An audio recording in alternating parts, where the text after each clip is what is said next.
私が踊っている上で一番大切にしていることは、いつも心に感謝とリスペクトの気持ちっていうのを忘れないことです。タヒチの文化はもちろん、私がオリタヒチに出会って今も踊り続けられている理由となった人たちや環境に対しての感謝、リスペクトの気持ちを忘れないことです。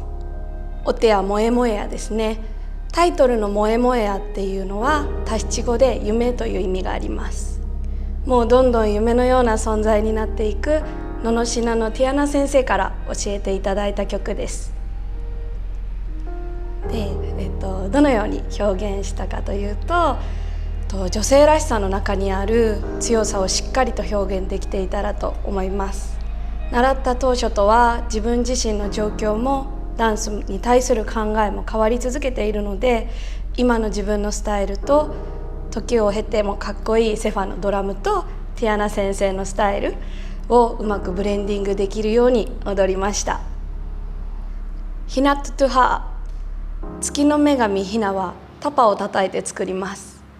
カヌーになって旅をしてさまざまな姿に形を変えながら彼女は人々を照らし見守っているという曲です。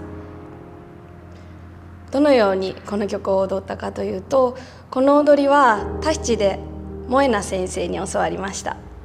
彼女の伸びやかでフェミニンな踊りの私は大ファンなので、彼女のスタイルを私を通して表現できていたらと思います。 I will wait for you。 この曲は遠く離れてしまった愛しい人を思って夜空を見上げるとそよ風がその人の顔を見せてくれる。すごく悲しいけれど私はあなたを待ち続けているよといった曲です。この曲は悲しみや儚さ、その中にある幸せな感情だったりと、短い曲の中で見えるさまざまな感情の変化を表現するのがとっても難しいと思っています。